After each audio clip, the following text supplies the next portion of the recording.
Hello, this is Jorge Llano, and this is Strategic and Technological Trends in Information Security, Dr. Scott Mensch. This is Sync Session 2. As part of the Sync Session, we're supposed to be answering the following questions. What are the components of a security education training and awareness program, and how can organizations create and manage these programs? There are a number of components associated with a mature security education training and awareness program. Security awareness should begin the moment a visitor or an employee enters the workplace. Companies can display posters, banners, and placards in all areas where employees or visitors congregate. Posters, banners, and placards could be serious or could be jovial with some levity. For instance, users should treat their passwords like their toothbrush, change them every 90 days, and don't allow anyone to use them.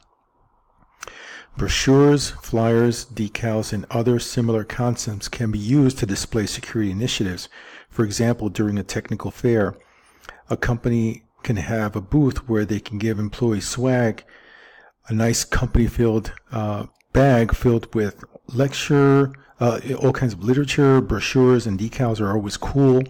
Mugs, shirts, USB drives, writing instruments, keychains, and other trinkets are also optional swag that employees are always interested in stopping by to pick up. If you make an employee watch a 2-minute video to get the free swag, all the better. Typical employee awareness programs are offered through the standard video that is sent to the employee's mailbox. The employee watches a 2-minute video that is funny or more corporate-like in nature, and once the video is completed, the employee is required to answer a few questions to show their knowledge. And there are many security programs that award badges to employees after completing certain levels. And once you reach a certain level, you can receive an incentive, for instance, like a free lunch or a party for your team, and perhaps a gift card. In the end, the possibilities are endless. Many companies are now incorporating town hall settings, which allows employees to gather in a building or a department or facility, and the town hall is conducted. And town halls are a great way to introduce a security team and also to speak about different scenarios, showing videos and PowerPoints. The possibilities in town halls are endless. Security awareness can exist in many different mediums. Some companies use email as a means to instruct employees on emerging threats that can put the company at risk. And monthly emails can be very brief. You can, have, comments like, "You wouldn't eat a tuna fish sandwich you found in the restroom. Why plug in a USB that you found in the street, parking, or in other interesting areas," right? So a majority of these emails could be funny, have some levity. Why does it always have to be very corporate-like in nature? And one of the most recent parts of information security is the use of gamification. And gamification is used in all kinds of different phases of training. But most recently, gamification is taking a greater footprint in employee awareness. Gamification allows employees to learn while playing a game, and this could be something like Malware Star Wars, where their employees are shooting, some kind of asteroid that might contain malware. And they're all fishing card games, bowling for passwords. Again, the possibility is pretty endless. And then the great thing about all of this is that employee rankings could be posted on a website, allowing employees to compete against each other.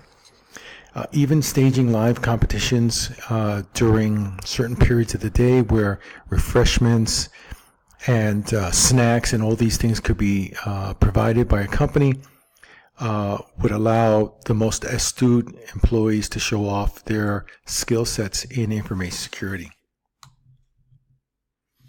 In order to develop a strong, engaging, successful security awareness program, organizations must be able to create and manage the security awareness program effectively. And all successful awareness programs always start with some kind of a strategy that has been well thought out, properly funded, and has approval of the executive management team. And according to Whitman and Matterford, organizations need to identify the scope of the awareness program along with the general company goals and the company objectives. The first step has already been identified, which is the need to have a security program with goals and outcomes. And the next step is to identify the way the security awareness program is going to be implemented. Is the company going to use an in-house staff? Are they going to use contractors? Are they going to use some kind of a web-based third-party software that's a SaaS solution? All of these things need to be thought out well. Most companies implement a learning management solution that could host the learning content, allowing the learning management to send out emails and stage the training content to track the employee progress and provide some metrics. The first and second steps in the strategy are critical to the deployment of a successful security awareness program.